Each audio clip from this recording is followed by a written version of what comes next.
forward it to Yeah, perfect, thank you. Okay, hello. So briefly, I'm a farmer's granddaughter and a vet. I worked as a commercial pig vet for 4 years, with, ranging from your small family farm to your giant industrial factory farm, hundreds of Britain's pig farms under my care. But I started off in mixed practice before that for over a year in dairy, beef and sheep. Speaking up within the industry saw me banned from premises, and subsequent whistleblowing has landed me in all sorts of predictably challenging situations. And I'll just preface this by saying that obviously everything I say, all these opinions are my own. I grew up very much immersed in nature. I had the full complement of beetle, bug and bird books, and I had a little microscope for closer inspection of leaves and feathers. And I joined the veterinary profession because I love animals, and I left because I love animals. The way I saw nature and her creatures treated by our food system was truly something I could have never been prepared for.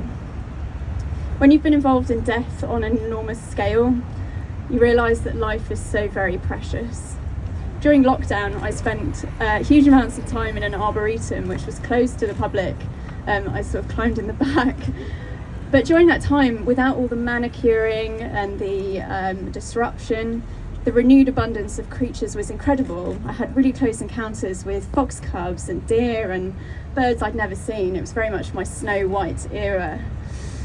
But outside of this arboretum, the UK is particularly tragic in its biodiversity. We're in the bottom 10% of countries in the world. This biodiversity, this rich mosaic of life, is essential for our survival. So this tapestry of different species within functioning ecosystems protects us from disease. It's a buffer for pandemics, alongside, of course, many other benefits to our health, not least allowing us to be able to produce food. Without this natural buffer of sort of self-limiting populations, genetic variability and geographic spread, we're susceptible to disease transmission from wildlife to us to farmed animals and vice versa. The spill of pathogens onto farms, which happens because, of course, in creating these farms, we're encroaching on natural habitats, allows the establishment of a disease reservoir. Our movement of livestock, their waste and products, distributes these pathogens, and the sheer volume of almost genetically identical animals in small spaces allows an opportunity for disease to learn how to evade immune systems, how best to spread, and evade also the medicines that we throw at it. Why are dairy cows seemingly more susceptible to TB? I'm sure many of us will be familiar with the effects of chronic stress on our own health. So let's for a moment think about what the dairy cow goes through in her life. Genetically selected for obscene milk yields, 10 times more than her calf would ordinarily drink. They're repeatedly inseminated to carry a baby for 9 months, to then have that baby taken from them straight after birth.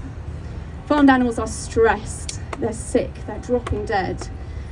46,000 pigs are dying each week on British farms, not the ones that make it to slaughter, on farms. 46,000 a week, that's just the pig industry. So why are badgers coming onto farms? Where I live, Shropshire, one of the Cull zones, 86% of our land is agricultural. In the UK, 83% of all agricultural land is used for animal agriculture. So I'm to assume that 70% of my entire county is taken up by livestock. So why are badgers coming near farms? Why are any wild animals coming into areas of human development? Simply because we've left them precious little option. We've destroyed their homes and we've killed their food. And it seems our conditioned reaction to that is to villainise the wildlife themselves, rather than face up to what we've done. Farmers and landowners have been pushed this idea that badgers are the problem. It was something to do, and it prevents industries taking accountability. And now they can't get that idea out of their heads, despite it being based on wrong information. We know that many other animals carry and spread disease, including bovine TB. Pigs get it. Are we to cull the entire pig industry to protect the cows? We can get it. Perhaps we should steer clear too. This is a pattern. Foxes are killed to protect sheep farm profits. Birds are shot indiscriminately in the name of feed conversion rates. Wild boar are hunted to protect the pig industry under the guise of controlling a disease that we don't even have. Pigeons were domesticated for our use and then dumped. They now don't know how to fend for themselves, and we hate them for it. Deer are managed without question, and I'd implore you to look up Randall Plunkett at the Dunsany Estate and how his growing deer population intuitively manage his woodland to perfection without any interference from him. These ecosystems maintain balance naturally. We learn that in primary school. I've seen farmers liberally scatter rat poison open to any passing wildlife, and then laugh as they kick poisoned rodents into the pig pens to be eaten. One of countless hideous incidents I could share.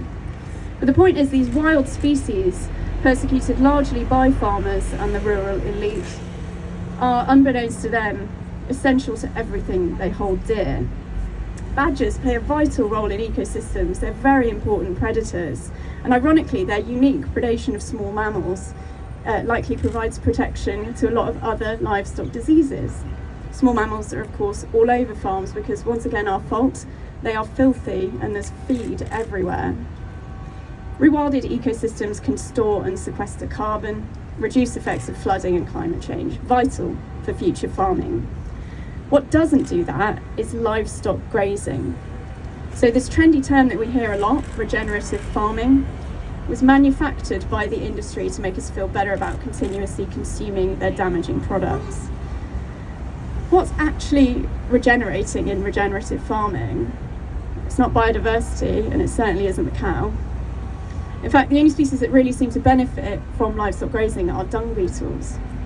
If we were to introduce more widely a level of livestock into wild spaces that could just about be maintained without causing huge damage, we would afford ourselves approximately 1 piece of meat a year. So beware these constantly emerging fairy tales. The reality is that industrial agriculture has taken hold of Britain. We're outnumbered by farmed animals, land animals slaughtered each year, 18-1. And this has obviously come through rising demand. Over a third of our pig and poultry industries are effectively owned by global meat giants. 85% of our farmed animals are factory farms. And that figure doesn't include things like RSPCA assured farms, which I can assure you are essentially factory farming. We also import huge amounts of these products, plus feed for our animals, using 1.4 times our land footprint to do so. So consider what goes into these animals and then comes out in the slurry. Vaccines, hormones, antibiotics, parasiticides, steroids, anti-inflammatories, the sheer volume of chemicals, disinfectants, biocides used by the gallon, the single-use plastics, the poisons, the toxic flybait, rodenticides, the list goes on. Just 50 cows are capable of emitting the equivalent amount of pollution as a human settlement of 10,000 people. The Environment Agency have clearly stated that the majority of river pollution comes from farming, and that the majority of inspected dairy farms have been actively polluting in breach of regulations. Back to TB, needless to say, spreading vast quantities of infected feces all over our grazing land, crops and waterways is a bit of a risk for maintaining and spreading disease. So this and many other good points were made in the Brian May documentary I'm sure everybody watched. But I feel there's a couple of points in that I want to address. Firstly, desperate farming families seeing cattle slaughtered, crying as they, quote, load up their best animals in their prime of life. Somebody's got to say it. That is the entire business model for animal farming. 100%. As someone who's been involved in...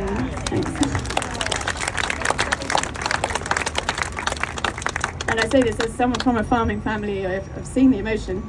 But as someone who's been involved in mass culls and has the PTSD to show for it, it's not nice.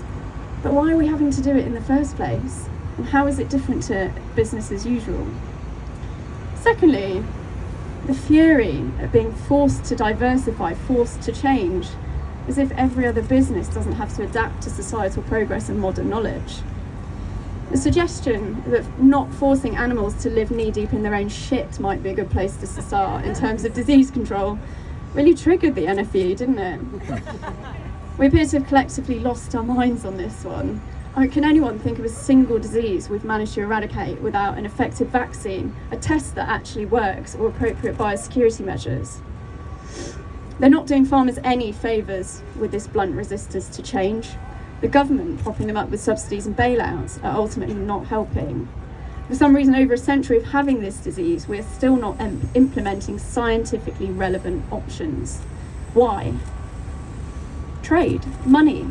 It always comes back to this. As long as they're able to sell a product, I'm afraid they don't give a damn about health, welfare, or environment.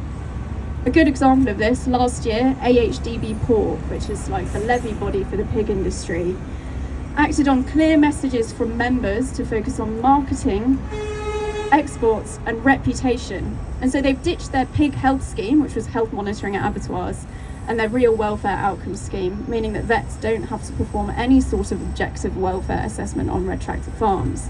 It's incredible they feel confident publishing that. So what's the solution? Where do we place that hope that I felt a little flicker of during lockdown? Those of you that attended the Restore Nature Now March this year, I'm sure will have noticed that almost all of the speakers emphasise that we must rewild. This is the key to every problem we're facing. But then, other than really Dale Vince, who sadly isn't here today, didn't explicitly allude to exactly where the land for that rewilding will come from and what is actually required of us to free up that land. So if you take away nothing else from this, let it be this. 76% of farmland could be rewilded with a transition to a plant-based food system. Globally, nearly a quarter of our entire land mass freed up for wildlife. And badger culling would obviously be irrelevant at that point. I haven't plucked this out of thin air. The largest study to date was a recent comprehensive meta-analysis that looked at nearly 40,000 farms. The team of researchers at Oxford University started that study omnivores and ended it vegan. They concluded that the single biggest thing we can do for the planet and its inhabitants, including the badgers, is to be vegan. And fundamentally, manufacturers supply what consumers consume. Of course, systemic change is needed from corporates and governments, but don't let that stop you from doing the right thing.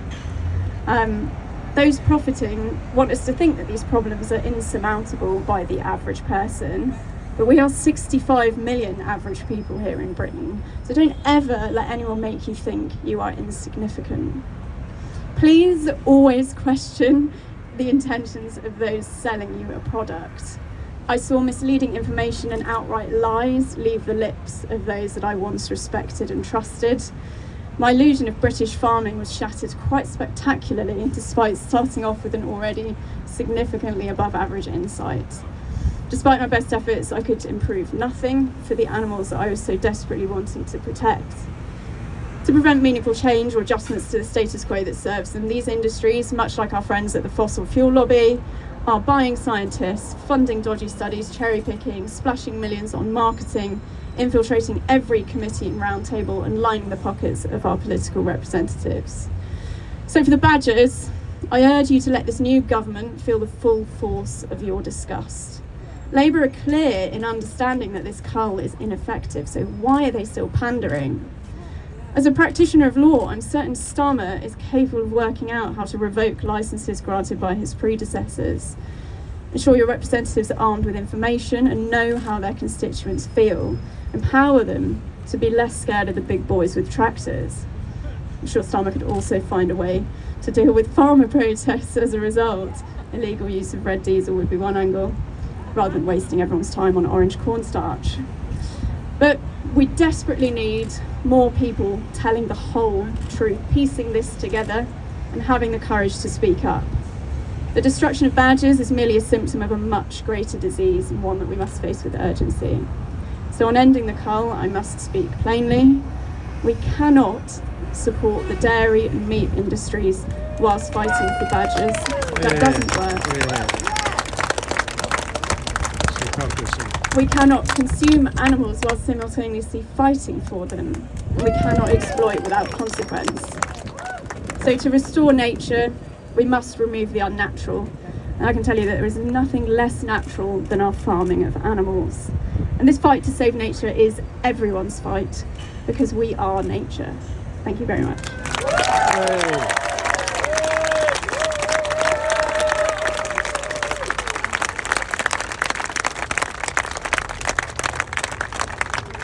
Thank you, Alex, for those passionate